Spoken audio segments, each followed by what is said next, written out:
Meanwhile, with just 3 days to go before the big CNN Democratic debate in Brooklyn, Bernie Sanders is backing off claims that Hillary Clinton lacks the experience to be president. However, now he is questioning her judgment. CNN senior Washington correspondent Joe Johns joins us now with more on that. Hey, Joe. Good morning, Michaela. Sort of changing the words there. The two Democrats in the race fanning the flames of issues that erupted late last week. Bernie Sanders tweaking his language in the face-off over who's qualified for the presidency after opening up a new line of attack against Hillary Clinton last week, suggesting she may not be qualified. Sanders now using different words. Hillary Clinton, for her part, appearing to try to take the high road. Listen. She may have the experience to be president of the United States. No one can argue that. But in terms of a judgment, something is clearly lacking. Well, look, I've said repeatedly that I'd take him over Donald Trump or Ted Cruz any day. I think people know that I will be a president who will follow through on what I've said. Meanwhile, on Sunday, Secretary Clinton appearing at a church headed up by a former Democratic member of the Congressional Black Caucus, also revisiting another dust-up from last week when her husband, the former president, traded words with protesters over his signing of the 1994 crime bill. Hillary Clinton addressing how she said the criminal justice system has made people, quote, heartsick. Hillary Clinton today in Port Washington, New York. Bernie Sanders expected to appear at an event in Binghamton.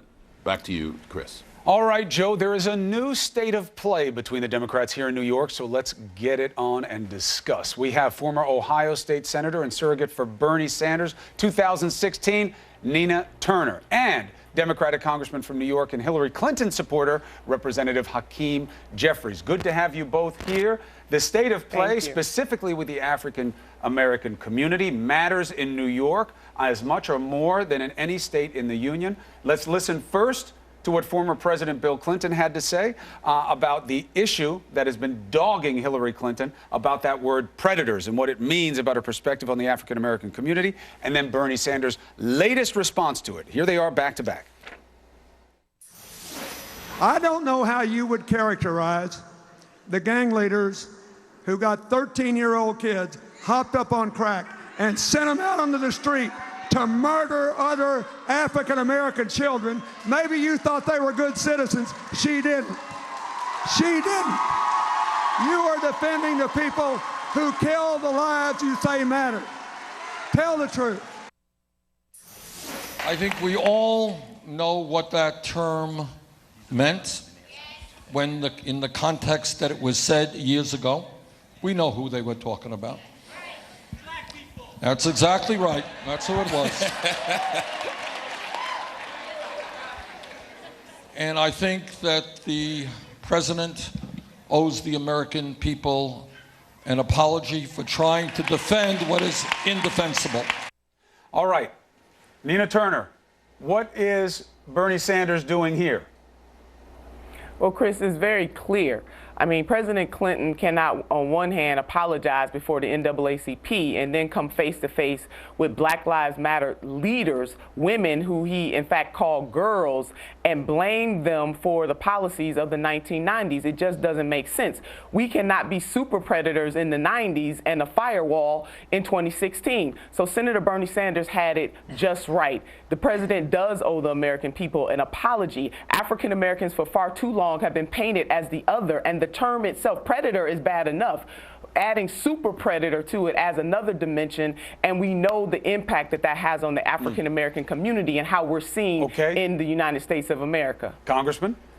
Well, desperate candidates say desperate things, and what we've seen in state after state is that Senator Bernie Sanders has consistently lost the African American vote decisively. And there's a reason for that. Secretary Clinton has been supporting issues of importance to the African American community, going all the way back to her early days as an attorney with the Children's Defense Fund, fighting against the incarceration of young teenagers in adult prisons. As a First Lady in Arkansas, she helped to create a civil legal services program that provided legal representation to thousands of indigent individuals, many of whom were African American. In the 1990s, she was a leader in helping to put into place the Children's Health Insurance program, which was a bridge really between Medicare and the Affordable Care Act. Millions of people, many of whom are African American children, now have health coverage as a result of her efforts and that of some others. And then, of course, as a senator right here from New York for 8 years, she consistently stood on the side of issues of importance to the African American community. And so dusting off a word from the 1990s that Secretary Clinton herself has said was a poor choice and she would never use again is just desperation. Well, Chris, you know, respond the to that, secretary please. should. But Chris, the secretary should get that message to the president. If in fact it is that she apologized, if that is how she really feels, then she needs to get that message to President Clinton. The facts are this: you're right, desperate people do desperate things, and the Clinton campaign is very desperate right now. When we talk about consistency, let's talk about consistency.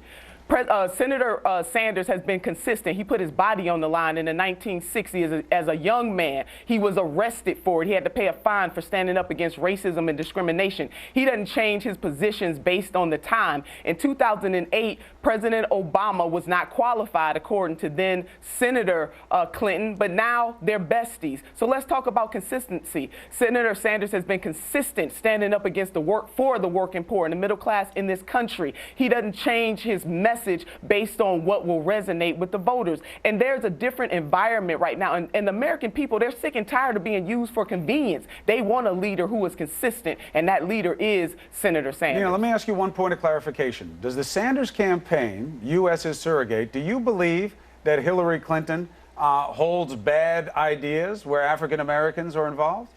That she sees them as predators? Do you believe that? The bottom line is this: we can't be super predators one day and a firewall the next. Even at the Black Girls Rock, even the words coming out of her mouth that day, black women have written, and you can go all over social media, that they felt that it was empty. Some in the African American community do feel used. We need to have this conversation about what it means and what African Americans do mean in a broader range to the Democratic Party, since we are the loyalist base to the party. And I would argue that the secretary is enjoying the history, not the brand loyalty that African Americans tend to have. She has been running for president for the last 8 years. She has had the benefit of a national profile since the 90s, and Senator Sanders has just come on the scene 11 months in terms of running for president. But in terms of standing up for the working poor in this country, and in terms of standing up for bad trade deals in this country, in terms of standing up for universal health care in this country, he doesn't go to a bill signing for $15 an hour, but yet refuses to support that,